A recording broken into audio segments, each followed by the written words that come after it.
Y le damos gracias a Dios también por la vida de Elías, del evangelista Elías Álvarez, que está con nosotros y tiene a bien durante el día de hoy tener el sermón para esta ocasión, una palabra que el Señor le ha dado y yo sé que nos va a bendecir. Así que dejamos por aquí a nuestro hermano Elías para que traiga lo que el Señor tiene para nosotros durante el día de hoy. Dios te bendiga. Dios les bendiga y les continúe bendiciendo a los que estamos aquí y a los que nos están viendo por la grabación. Le damos gracias al Señor por sus misericordias, por su perfecto amor y su bondad. Hoy en el Día de los Padres es algo extraordinario, porque sin quitarle mérito a las madres, pero la figura paternal es con la cual se compara a Dios Padre. Y es tan importante porque el Padre, cuando buscamos la figura paternal celestial, el Padre es el que le da el oficio a Adán. Cuando Dios crea a Adán, el Padre le pone nombre, le da oficio, le da autoridad, le da todas las herramientas para que entonces Adán se pueda manifestar y ponerle nombre a los animales y poder sacar una esposa de su costado y poder hacer todas esas cosas. Y le damos gracias a Dios porque los padres son, no quiero quitarle a las mamás, pero el papá es sumamente importante, sumamente importante. Entonces, me están haciendo aquí cuidado, y una mujer me dice cuidado. Es sumamente importante. ¿Por qué? Porque la figura paternal es la que empieza todo. Gloria a Dios. Y para corroborarlo con la palabra, Jesús nació, y Jesús siendo hombre, varón, nace, y cuando muere la iglesia sale de él. Y la iglesia, ¿qué hace la iglesia? Se reproduce y tiene hijos. Y cuando tú lo miras de esa manera, tú dices, wow, qué importante es esa figura, porque sin esa figura, que es un plan perfecto de Dios, las cosas no se pueden lograr. Si nosotros nos alineamos a la figura que Dios pone, padre, madre e hijos, nosotros vivimos en una perfección. Gloria a Dios. Bendito Dios por las madres. Pero hoy es el día de los padres. Y le damos gracias a Dios por los padres terrenales que tenemos, padres espirituales que tenemos, como pastores, como mentores y consejeros que Dios nos provee a nosotros. Y le damos gracias a Dios por eso. Yo tuve un papá espiritual que estuvo conmigo y ya ahora mora con el Señor, y gracias a él yo hablo como hablo y predico como predico. Gloria a Dios. Y le di las gracias a Dios por la vida de ese papá Carlos Valle que me dio. Y mi papá carnal también, que es un pastor y he aprendido mucho con él. Le damos las gracias al Señor. Vamos a leer en Lucas capítulo 8.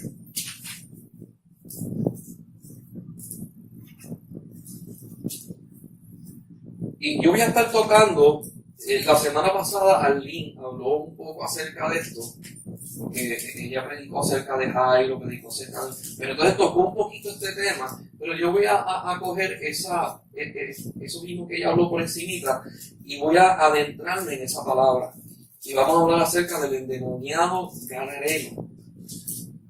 Y le voy a pedir a Dios que me dé sabiduría, porque esta historia tiene tantos ámbitos, esto es interminable. Pero vamos a orar.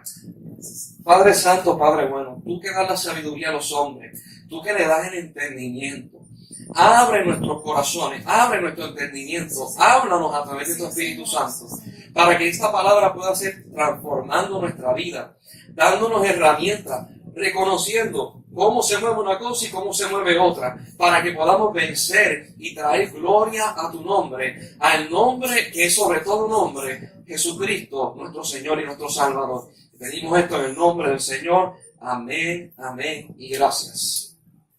Y dice Lucas capítulo 8, versículo 26. Y arribando a la tierra de los Gadarenos, que está en la ribera opuesta de Galilea, al llegar a la tierra, vino a su encuentro un hombre de la ciudad, endemoniado desde hace mucho tiempo, y no vestía ropa, ni moraba en casa, sino en los sepulcros.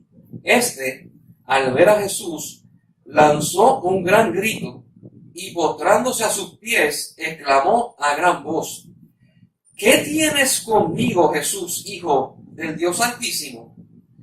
Te ruego que no me atormentes. Porque mandaba al espíritu inmundo que saliese del hombre, pues hacía mucho tiempo que se había apoderado de él, y le ataba con cadenas y grillos, pero rompiendo las cadenas, era impedido por el demonio a los desiertos. Y le preguntó a Jesús diciendo: ¿Cómo te llamas? Y él dijo: Legión, porque muchos demonios habían dentro de él. Y le rogaban, dice rogaban. ¿Quiénes son rogaban? Los demonios. Que no los mandase ir al abismo. Había allí un hato de muchos cerdos que pasían en el monte, y le rogaron que les dejasen entrar en ellos, y les dio permiso. Y los demonios, saliendo del hombre, entraron a los cerdos, y el hato se precipitó por un despeñadero al lago y se ahogó. Y los que apacentaban los cerdos, cuando vieron lo que había acontecido, huyeron y yendo dieron aviso a la ciudad y por los campos. Estaban asustados y salieron a ver lo que había sucedido, y vinieron a Jesús y hallaron al hombre que había salido los demonios sentado a los pies de Jesús, vestido y en su cabal juicio, y tuvieron miedo. Dios bendiga la palabra del Señor Jesús. Esta historia, aunque parece que es corta, esta historia tiene tantos ámbitos. Te empieza a decir que Jesús llega a la orilla donde es la tierra de los Gadarenos. Yo me puse a buscar porque hay varias cosas interesantes acerca de los Gadarenos. Número uno, no son judíos. Y siempre que yo escucho predicar acerca de esto, por cuanto Jesús dijo: yo fui enviado a la casa de Israel, la gente a veces, ¿verdad? No siempre, pero presumen de que él fue allí porque eran judíos. Pero cuando tú miras la historia, estaban criando cerdos. Y el judío no puede, escuche bien esto, criar cerdos ni habitar donde están los cerdos. Por lo tanto, el que cría cerdos es gentil. Porque dice la ley de Moisés que si tú tocas los cerdos, eres inmundo. El que cría cerdos es inmundo. Cuando Jesús llega aquí a Gadara, lo primero que se encuentra es, cuando se baja, un endemoniado que está viviendo en los sepulcros. O sea, Jesús se baja del bote y se encuentra endemoniado y sepulcros. Era un sitio de muerte. Era un lugar de muerte. Y cuando tú buscas en la Biblia, cuando es un lugar donde no está habitado por hombres, le llaman desierto. Hay dos tipos de desierto en la Biblia. El que nosotros conocemos como el desierto de Sahara, arena y pocas cosas, o Arizona, los cactus y eso. Pero entonces hay otra parte que se refiere al lugar donde no habitan los hombres. Puede haber árboles, pero es un lugar desierto. Entonces viene Jesús, y cuando se encuentra con el hombre, óigame, a mí me estuvo tan raro esto, porque el hombre, no espero que Jesús hablara. Eso me estuvo tan curioso. Él no esperó a que Jesús hablara. Él, como dicen aquí, picó adelante. ¿Por qué picó adelante? Número uno, reconoció que era el Hijo de Dios. Número dos, sabía que el Hijo de Dios lo podía atormentar y le podía hacer daño. Yo quiero que usted entienda algo de esta porción. Y va a sonar fuerte lo que yo voy a decir. Jesús creó los demonios. Suena fuerte. Pero Jesús, que es el Verbo, el Logos de Dios, no los creó demonios, los creó seres santos. Y ellos fueron los que se arrepintieron de estar con él, se rebelaron, se fueron con Satanás. Y ahora ellos caen aquí en la tierra. Esos mismos demonios que estaban en el hombre gadareno se acordaron cuando Jesús los creó. Y reconocen que Jesús tiene toda autoridad y todo poder. Y lo más grande de todo esto, de que ellos viven porque Jesús les permite vivir. Ellos tenían delante de él al que le daba la vida. Y de momento lo reconocen y le dicen, tú eres el Hijo de Dios. ¡Ay, santo Dios! ¿Por qué los demonios reconocen que Jesús es el Hijo de Dios? Porque antes de que Jesús empezara su ministerio, en los 40 días de ayuno, se enfrentó al príncipe de los demonios, Satanás, y le metió una pela. Y estos demonios dijeron, antes de que nos meta una pela, como se la dio a Satanás, déjanos humillarnos delante de él y pedir misericordia. ¡Wow! Yo quiero que tú entiendas esto. Si en tu vida, o en la vida de un familiar, o en la vida de tus seres queridos, o quien sea, tú estás orando por ellos, y Dios se le va a revelar a ellos, los primeros que van a temblar son los demonios que están a su alrededor de esa persona, o dentro de esa persona. Y va a ser libre. ¿Por qué? Porque en Juan capítulo 1, versos 4 y 5 dice, porque Él era la luz, y la luz cuando se presenta, las tinieblas tienen que huir. ¿Y qué están diciendo los demonios? Sabemos que tú estás aquí, y porque tú estás aquí, yo sé que me tengo que ir. ¡Ay, gloria a Dios! Le servimos a un Dios de poder, a un Dios grande, a un Dios extraordinario, porque cuando Él se acerca, las tinieblas en tu vida tienen que huir. Pero, aquí que viene el pero, siempre las tinieblas van a hacer resistencia. Van a buscar la forma de cómo no huir. Ahora, bien interesante, estos demonios le dicen a él, no me envíes al abismo. Y hace años yo leí esta porción, y sé unas cosas y conozco unas cosas. Y yo decía, Señor, ¿por qué la insistencia? ¿Por qué la insistencia? ¿Por qué los demonios no quieren que los manden al abismo? Ahora, me está curioso. Jesús una vez habló acerca de los endemoniados y dijo que cuando un hombre era libre y la casa era limpia, el espíritu era enviado a lugares desérticos. ¿Verdad que sí? Pero ¿qué pasa? Jesús se encuentra con el demoniado gadareno y ya él está en lugares desiertos. El otro lugar que queda para enviarlo es en el abismo. Entonces, el demonio dijo, estoy metido en problemas. ¿Por qué? Porque si yo estuviera en un lugar de habitación, él me enviaba a un lugar de desierto. Pero como estoy en un lugar de desierto, me va a enviar al abismo. Si lees más profundamente, el abismo es un lugar en el infierno donde se mandan a los demonios, y los demonios cuando entran allí no pueden salir. Y entonces uno se pregunta, ¿qué tiene el abismo que nos atormente versus la tierra? Yo quiero que usted entienda algo. La Biblia, cuando habla acerca de Satanás, le dice el príncipe de este mundo.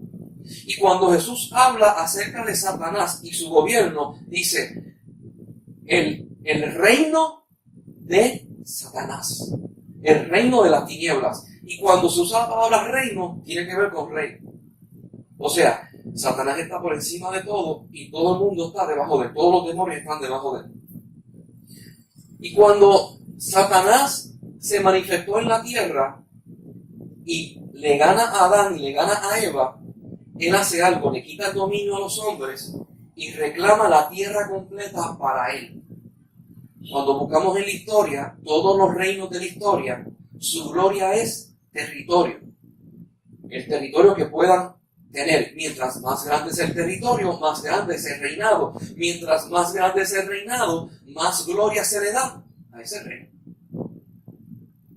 Por lo tanto, mientras los demonios tienen autoridad sobre un territorio, eso le trae a Satanás más poder.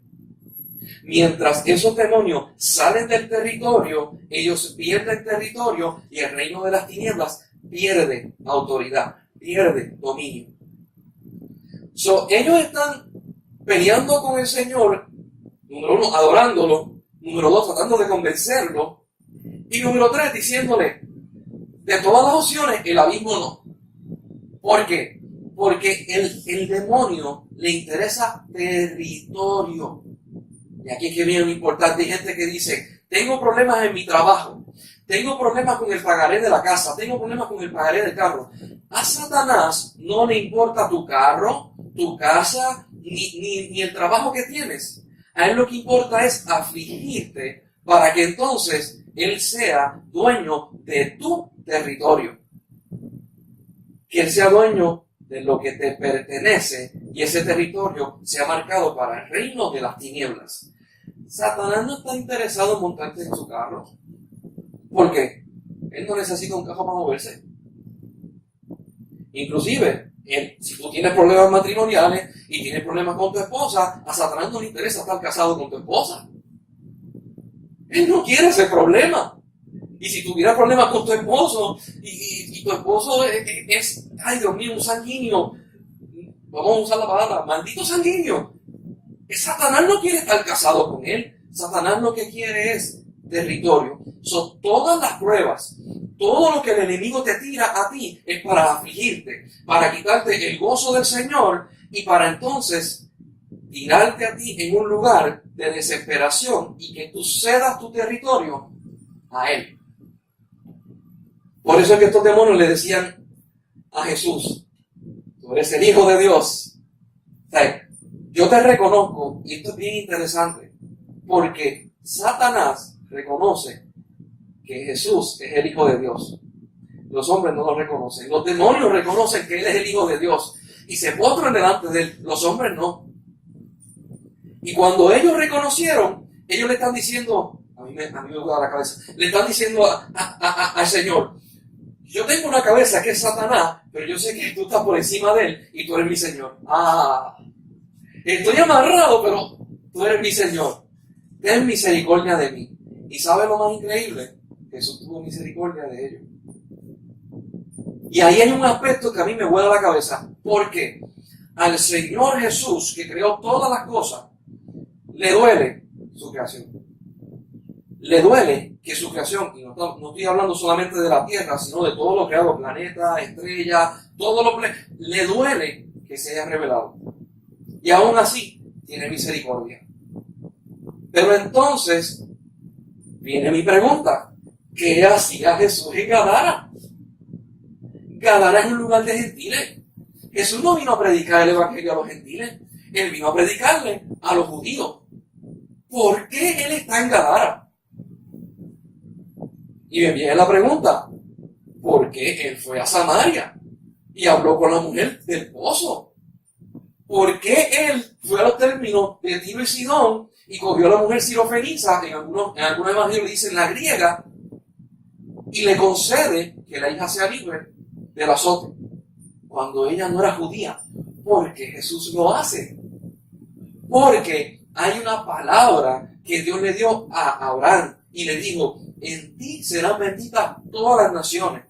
Y hay una parte que dice, y los gentiles recibirán bendición o herencia a través de ti. Y Jesús viene y le dice a los judíos, yo no lo entendía, y ahora lo entiendo. Antes de montarse en la barca, Él estaba al otro lado de Galilea predicando. Y Jesús viene y le dice a los judíos, a los apóstoles, vamos a montarnos en el barco y vamos al otro lado. Pero entonces me rompe la cabeza y la curiosidad. Cuando Él dijo al otro lado, ¿se estaba refiriendo al otro lado de los gentiles? ¿O al otro lado del lago? Porque si yo fuera uno de los apóstoles, estuviera diciendo, pero si nosotros acabamos de ir, de predicar aquí en los judíos, y hubo sanidad, y Él me está diciendo que vamos a cruzar al otro lado. ¿Para dónde? Para los gentiles. ¿Qué le pasó? Si Él dice que no, aquí que viene uno de los misterios de Dios. Cuando se montan en la barca dice que hubo una gran tempestad. ¿Por qué hubo una gran tempestad? Porque cada vez que el enemigo sabe que Jesús viene al encuentro de tu vida, al encuentro de tu familia, al encuentro de la gente que tú amas, Él va a levantar tempestades, Él va a poner la cosa bien horrible, inclusive que los apóstoles pensaban que se iban a hundir. Se iban a hundir porque Jesús dijo, vamos al otro lado. ¿Alguna vez Dios te ha dicho, haz tal cosa? Y cuando la empiezas a hacer, se levantan problemas, se levantan tempestades, y tú de momento dices, ¿pero fue Dios o no fue Dios? ¿Me mandó Él o no me mandó Él? Y de momento te empiezas a dar cuenta de que se levantó el enemigo. Y tú dices, pero yo estoy en el orden de Dios. Yo estoy en obediencia con Dios. ¿Qué está pasando? Lo que está pasando es que son dos reinos. El reino de la luz te mandó a que te metas en el reino de las tinieblas. Y el reino de las tinieblas está peleando para atrás. Y la historia dice que él estaba durmiendo. Yo le voy a decir algo. En medio de una tormenta, en medio de los discípulos, que ellos eran versátiles hablando. Ellos eran versátiles quejándose. Tú no me vas a decir a mí que en medio de la tormenta los discípulos no estaban sacando agua y hablando. Tú no me vas a decir a mí que Tomás no estaba diciendo, Pedro, dale más duro, que nos estamos hundiendo. Tú no me vas a decir a mí que Tomás le estaba diciendo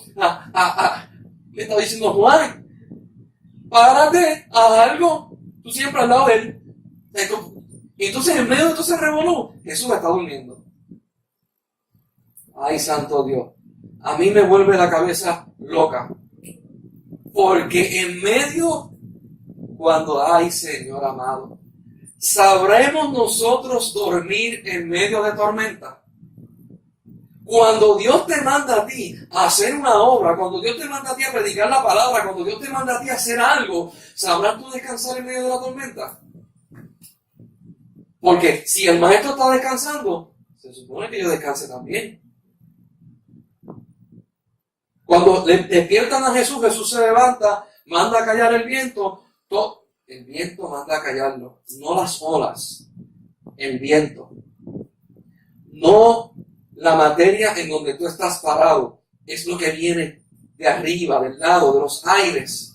Lo manda a callar, se acaba todo y Jesús le dice a los discípulos, ¿a cuándo yo voy a estar contigo, ustedes? ¿Qué le está diciendo?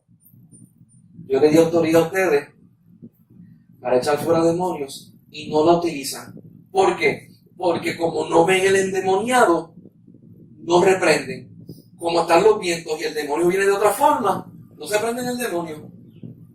Le dijo, yo les di autoridad, no lo están usando. Le estoy diciendo que vamos al otro lado y si yo te dije que vamos al otro lado, no nos va a pasar nada.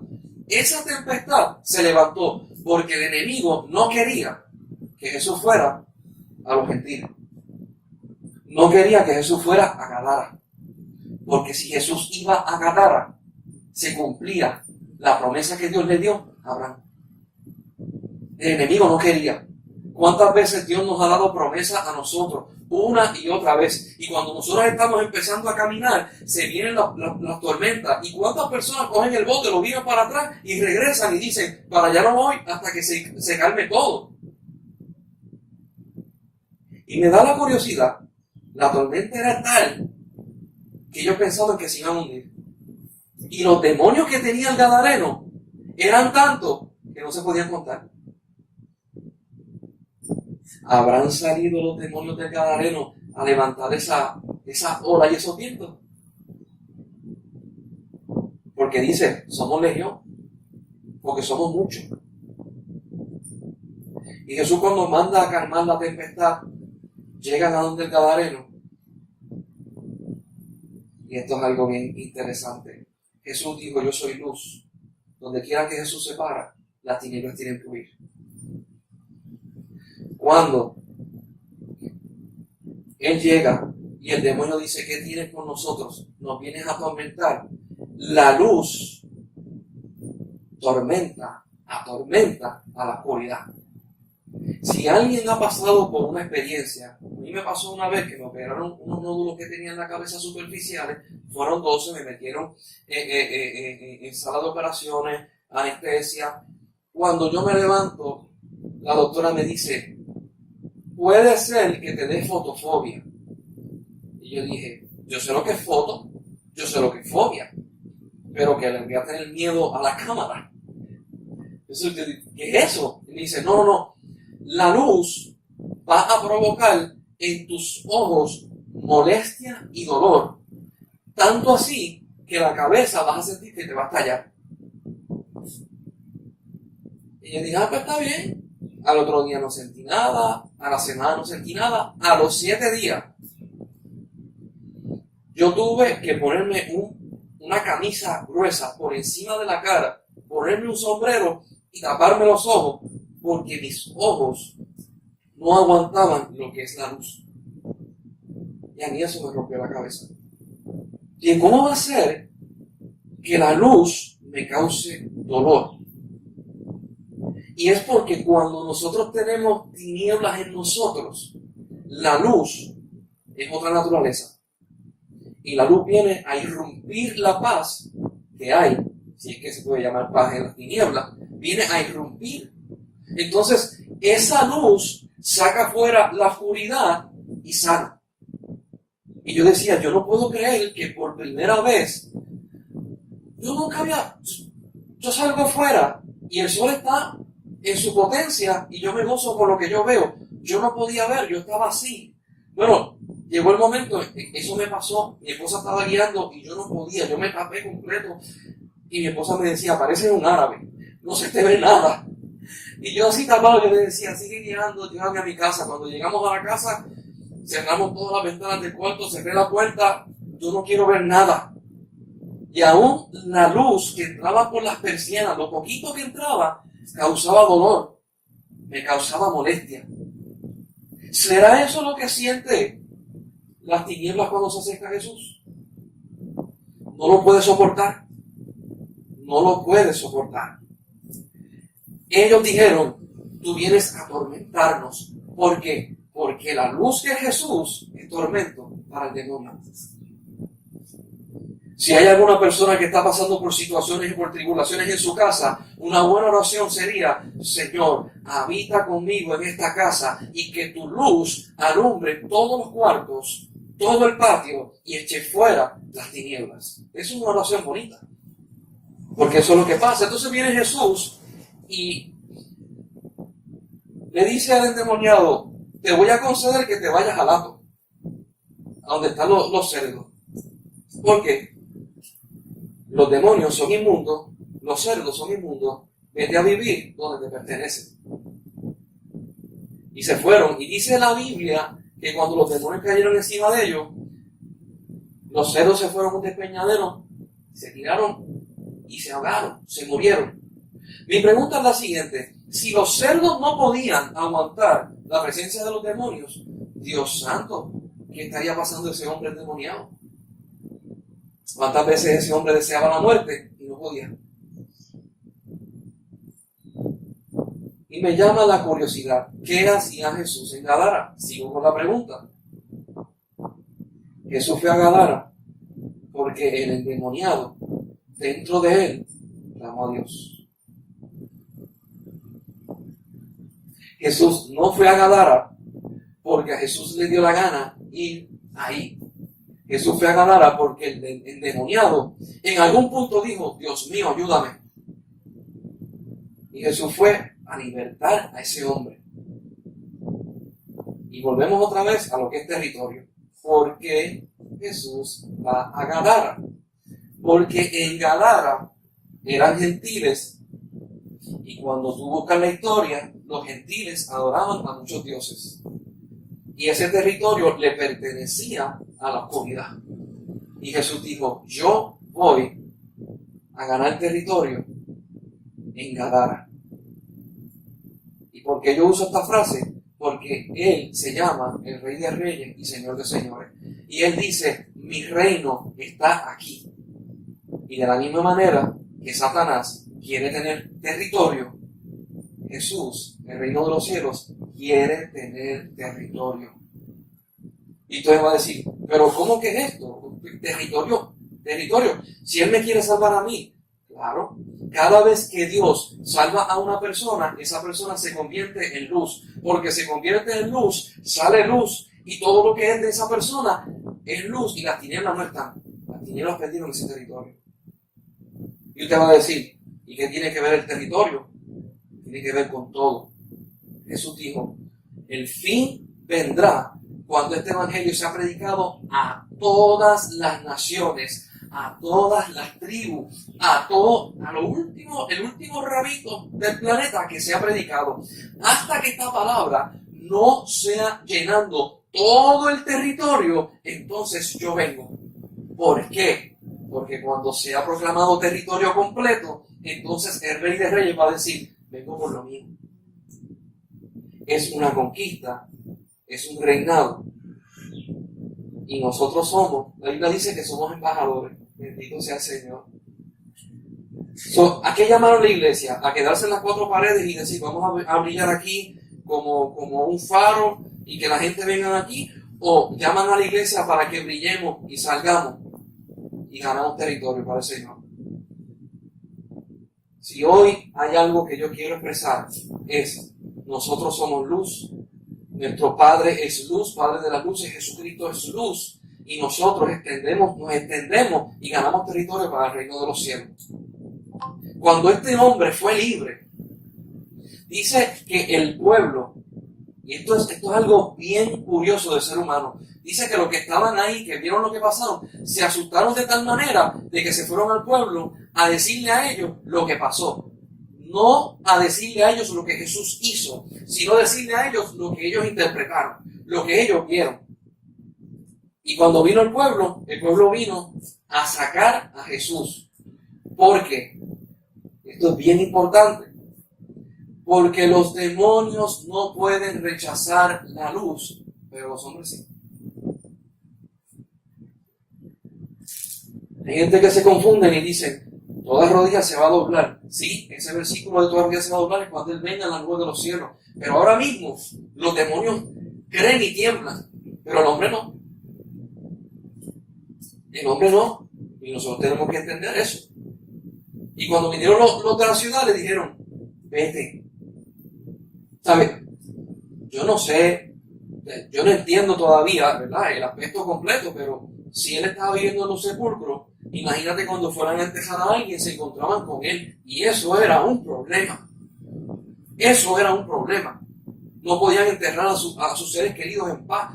Jesús vino, lo libertó, se acabó el endemoniado que le metía miedo a todo el mundo, le quitan el problema, pero fue tanto el poder que ellos dijeron, no te queremos aquí. ¿Por qué no te queremos aquí? Porque no sabemos qué hacer contigo. Porque si los demonios nos metían miedo a través del endemoniado, tú eres más fuerte que él. Tú das más miedo. Tú das más miedo. Cuando la gente, y a mí me da curiosidad porque Jesús no le peleó para atrás. Pues yo me voy. Pero él sabía lo que él hizo. Y el endemoniado, el ex endemoniado, le dice a Jesús, yo me quiero ir contigo. ¿Por qué? Mira esto. Porque el endemoniado dijo, si esta gente que son mi pueblo no lo quieren a él, menos me van a querer a mí. Pues yo no quiero estar aquí. Y Jesús le dijo, tú no puedes venir conmigo. Yo me imagino que él como que de momento hizo,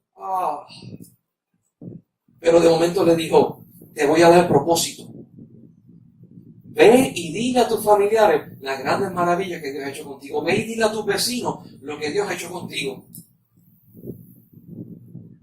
A mí me rompe la cabeza esto.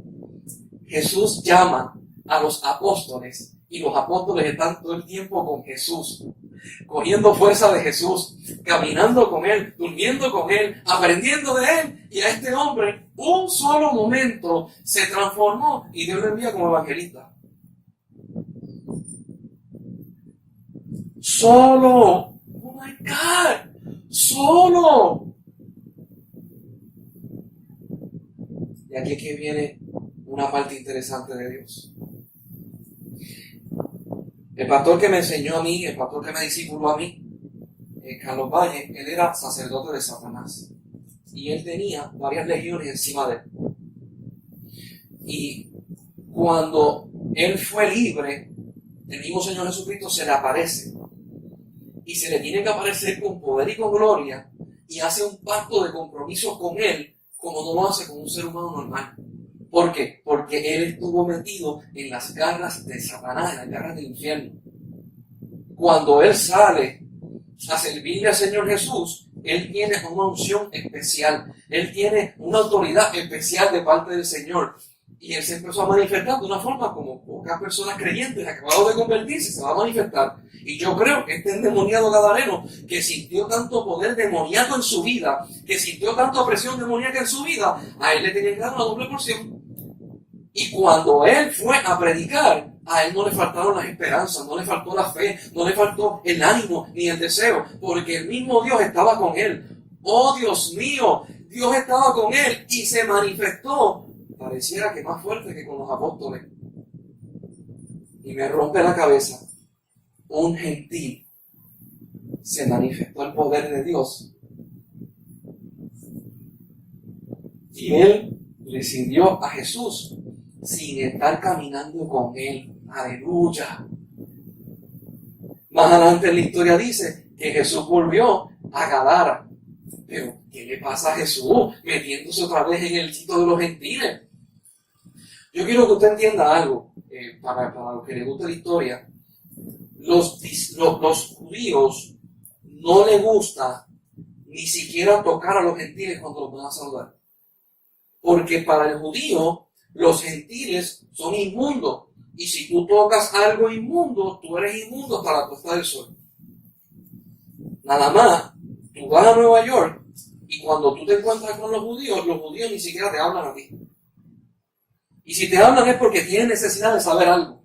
Pero para ellos son el pueblo de Dios y ustedes y nosotros somos gentiles, nosotros no importamos, lo que importa son ellos.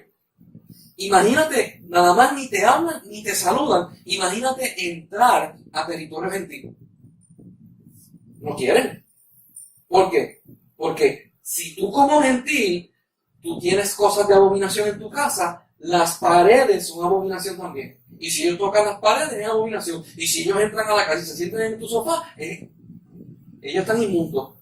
Y si tienen sed y tú le das un vaso, el vaso es inmundo. Por eso es que cuando ellos comen, le llaman kosher. Porque ellos utilizan un proceso de desinfectar, una cosa exagerada. Aguas calientes, ellos desinfectan con aguas hirviendo 1, 2 veces y hacen unos procedimientos para que no haya ningún germen que se quede ahí. Y Jesús viene y le dice a los apóstoles, vamos otra vez a Gadara. Ay, yo me tengo que imaginar a Tomás. Vamos otra vez, este tipo está loco, lo botaron de allá y él quiere que volvemos ahí de nuevo. Y de momento, cuando van, se encuentran una ciudad esperando a Jesús que les hable del Evangelio. Y entre medio de la ciudad, un hombre restablecido, lavado, perfumado, evangelista, en medio de una ciudad que yo busqué en la historia y decía que el 80% de la ciudad era gentil. Y ese evangelista, cuando llega, ¿tú te imaginas esto? Cuando Jesús llegó por primera vez, vino endemoniado a recibirlo. Y cuando llega por segunda vez, viene bien vestido a recibirlo. Llegaste. Hice lo que tú me dijiste. Preparé el lugar. Hablé con las personas y te quieren recibir. Vente que te voy a llevar donde están los grandes de la ciudad. Porque tengo una campaña evangelística para ti. Santo Dios. El ex endemoniado se convirtió en evangelista. El ex endemoniado se convirtió en el organizador de lo que se iba a hacer en esos días. Y de momento, un problema. El reino de las tinieblas perdió una ciudad entera. La perdió. Gloria a Dios. La perdió. Y yo me imagino a los discípulos que decían, Dios mío, pero ¿cómo es que este tipo lo pudo hacer? ¿Cómo este tipo lo hizo? Nosotros estamos, ¿tú sabes cuántas veces nos han regañado? Pedro le tenía que decir a los otros, ¿no sabes cuántas veces ahí me han regañado? Me han dicho hombres de poca fe. Y esperando que Jesús le diga hombres de poca fe y nunca se lo dijo. Y aquí es que viene la parte increíble. Juan capítulo 1, el verso 8 y 9, dice que él vino, y voy a arreglar este versículo que mucha gente cuando lo utiliza lo saca de contexto. La palabra de Dios dice, a lo suyo vino y los suyos no le recibieron. Pero la gente cuando habla en este versículo dice, a los suyos vino y los suyos no le recibieron. El versículo no dice eso. El versículo dice, a lo que él venía a hacer, eso vino. Si la lees en la versión de King James, dice, to his own he came, a hacer lo que vino. Y cuando vino a hacer eso, los suyos no le recibieron. Esa es la traducción de ese versículo. Pero a los que le recibieron, le dio potestad de ser llamados hijos de Dios. ¿Y quiénes fueron los que le recibieron? Los gentiles. Los gentiles. Yo cuando entendí esta palabra, yo empecé a gozarme. Porque por dentro de mí yo decía, yo soy puertorriqueño, y lo digo con todo el respeto, nosotros no somos una raza establecida, nosotros no somos ingleses, nosotros no somos europeos, nosotros somos mezcladitos. Y aquí en Puerto Rico, de forma chulita, agradable, dicen que nosotros somos satos, porque estamos mezcladitos. Y yo decía, Dios mío, yo soy puertorriqueño, yo soy sato, Padre, yo soy sato, yo soy gentil. Tú vienes a mí, y la naturaleza del gentil es recibirlo a Él con los brazos abiertos. Gloria a Dios, porque esta isla se llama la Isla del Cordero. Por eso mismo, nosotros como isla hemos abrazado el Evangelio, hemos recibido el Evangelio y lo aceptamos. Y esta es una de las, ¿verdad? Milla Cuadrada es uno de los países, o es el país que tiene más emisoras de radio, más emisoras de televisión cristiana, y nosotros hemos sido bendecidos. El territorio de Puerto Rico le pertenece ¿a quién? A Cristo. Que la gente deje de estar llamando de que Satanás está reinando en esta isla. Que la gente deje de estar confesando cosas que no son. ¿Por qué? Porque en cada pueblo, yo te diría que pueden haber más de 10 iglesias. Fácil. Yo creo que hay pueblos que hay 60. Posiblemente. Y si tú tienes iglesias establecidas, son luz. Y si tú tienes 100 miembros en esa iglesia, tú tienes posiblemente 40 casas. Y cada casa tiene la luz de Dios. Come on, man. O sea, el enemigo tiene un problema. Y la iglesia tiene que entenderlo. El enemigo está tratando de invadir a Puerto Rico otra vez. ¿Por qué? Porque se lo quitaron. Escúchenlo bien, se lo quitaron. Entonces, nosotros como iglesia tenemos que decir, ven acá, ¿dónde está Gadara otra vez? ¿Dónde hay tinieblas? Vamos a meternos allá. ¿Dónde está? Pero la Biblia te establece que cada vez que tú vayas a un lugar, va a haber guerra, van a haber vientos, se van a levantar tempestades. Tú tienes que saber contra quién tú estás luchando. Tú tienes que saber.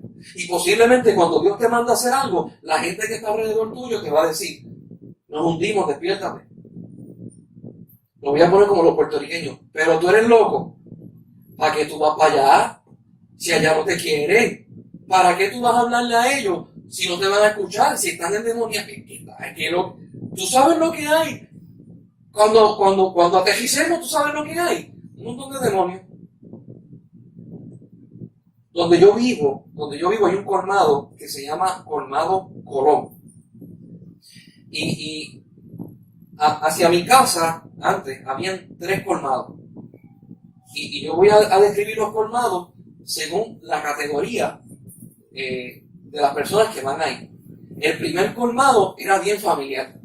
Tú entrabas allí, ¿verdad? Que te cobraron caro, pero tú entrabas y era una chulería. Era bien familiar, todo estaba bien organizado, las paredes blancas, todo limpio. Y tú decías, contra, aquí yo puedo venir con mis nenes, aquí hay bojachitos, aquí tú estás bien chévere. El segundo colmado era medio. A veces había bojachitos, a veces había una pinchera al frente, por las mañanas vendían frituras y se vendía de todo tipo. Más o menos, tú conseguías tus cositas. El tercer colmado, yo le llamaba el colmado de los bojachitos. Porque desde las 6 de la mañana se estaban dando palos hasta las 9 de la noche que se acaban. Y eso era un bojachito. Inclusive, yo no sé cómo funcionaba esto, pero yo voy a decir lo que yo veía. A las 6 de la mañana yo veía un bojachito barriendo la parte de frente, quitando todas las hojas y poniéndolo bien chévere, y después ponía la escoba, ¡guau! Para adentro que va. Eso era lo que yo veía. Entonces tenemos un colmadito familiar, otro intermedio y el otro no familiar.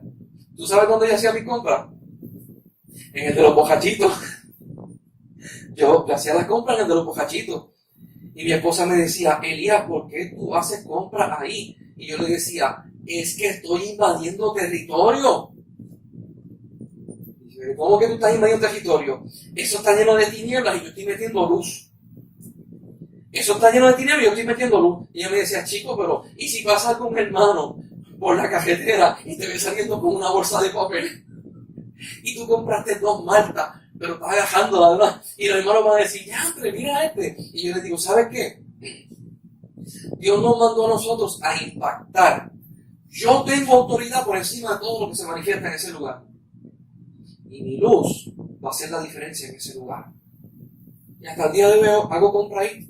Ya no le llamo el colmado de los bocachitos, le llamo colmado Colón, como se llama. Cuando yo me fui a mudar a la casa donde yo vivo,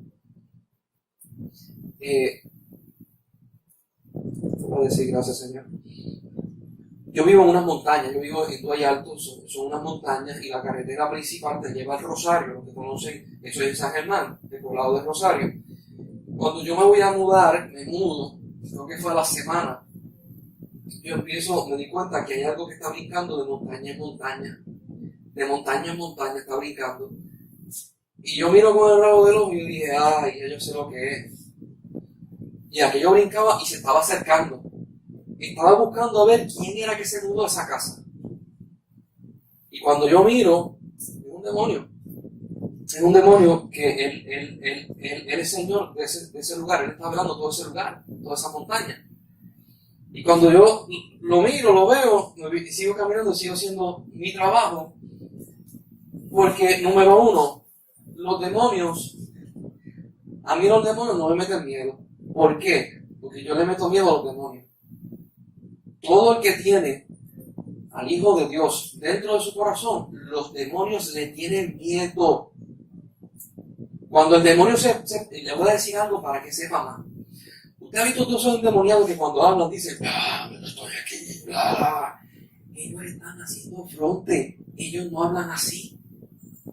Ellos hablan como tú y yo. Todo ellos lo hacen para impresionar. A ver si te meten miedo. Porque el miedo para el demonio es gasolina.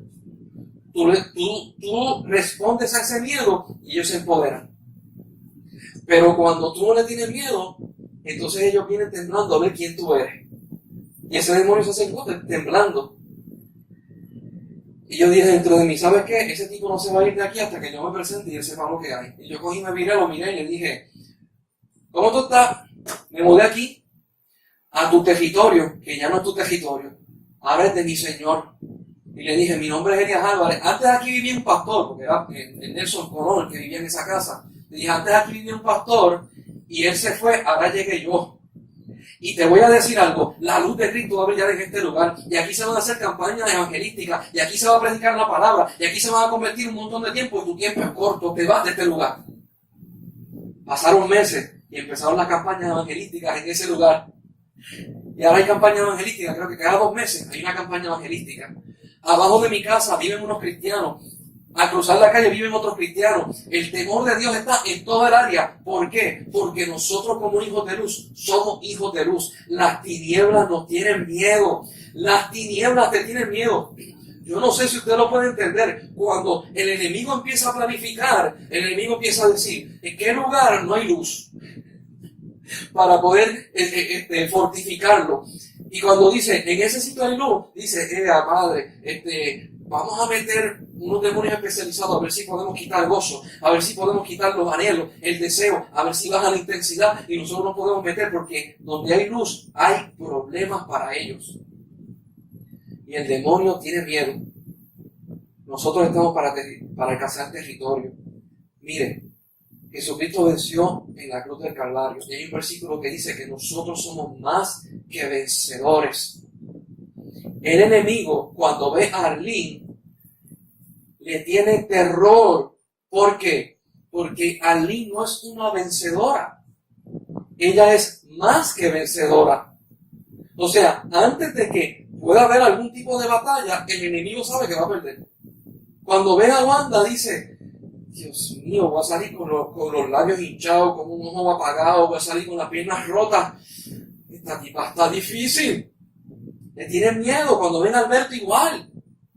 ¿Por qué? Porque la luz prevalece y las tinieblas huyen. Nunca le voy a dar un secreto para usted poder vencer. Si usted tiene alguna situación con sus familiares, con sus hijos, con quien sea, no tiene que ser con familiares porque usted tiene autoridad por encima de sus familiares, sus hijos, sus hermanos. Y usted dice a que el hermano mío está atado, yo voy a visitar.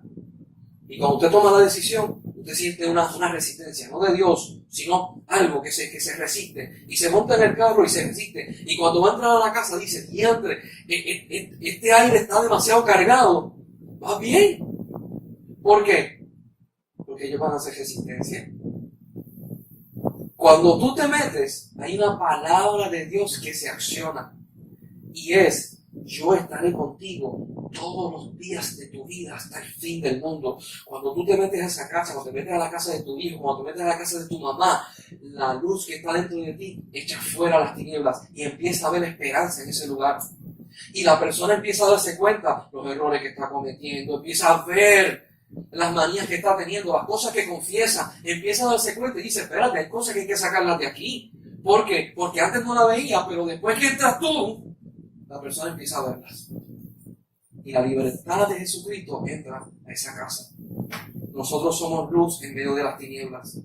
Y Jesús dijo, la luz se pone en lugares altos para que alumbre todo. La luz no se pone debajo de mesas, no se esconde, la luz se pone en alto. Y ahí es donde Dios nos está llevando a nosotros. ¿Dónde está Gadara? ¿Dónde está Gadara para montarnos en el bote y para allá? Estamos en Gadara. Aline, ¿estamos en Gadara? Estamos en Gadara. Gloria a Dios. Le voy a decir algo que le va a romper la cabeza. ¿A quiénes fueron los que Jesús reclutó? A los que no servían. Yo cuando entendí ese versículo, levanté las manos y le dije, gracias Señor que yo soy un miserable.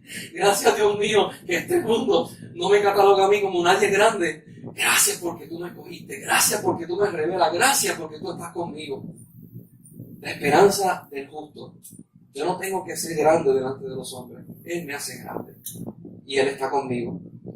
Así que, en medio de todas estas cosas, que es el Día de los Padres, yo lo único que puedo pensar es que en este suceso, el endemoniado gadareno pudo experimentar en carne propia lo que es el amor del Padre Celestial.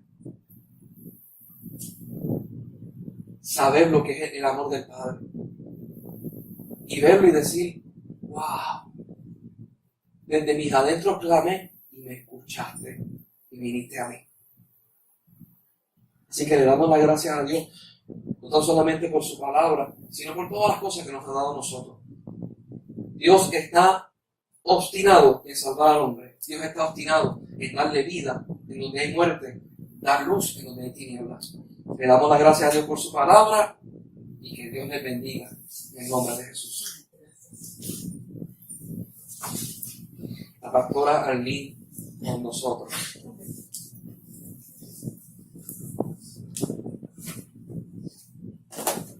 Gracias a Dios por esta palabra, le damos gracias al Señor por tu vida y por lo que representa, ¿verdad?, para nosotros. Vamos a orar. Oramos y luego clamamos. Ok, pues vamos entonces a orar para ser despedidos y vamos a seguir clamando por los territorios para que podamos interrumpir. Conquistar. Sí. Así que vamos a orar. Señor, te damos gracias. Ay, porque eres bueno. Para siempre tu misericordia. Gracias por habernos escogido para tu obra. Gracias por este culto, por lo que tú nos has enseñado, Señor, que esta palabra quede sembrada en nuestros corazones. Ciertamente es buen terreno, Señor, que no seamos oidores olvidadizos, sino hacedores de la misma, Padre. Así que gracias.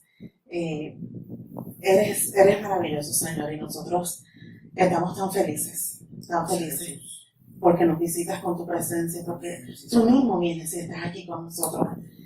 Y pedimos que esta bendición que nosotros tenemos la podamos llevar a esta comunidad, podamos conquistar territorio, Señor, y ser de bendición donde quiera que estemos. En el nombre de Jesús que he orado con acción de gracias. Amén. Hasta aquí nuestro culto mayor. Esta ha sido Casa Emanuel Mayagüez. Nos vemos el domingo próximo.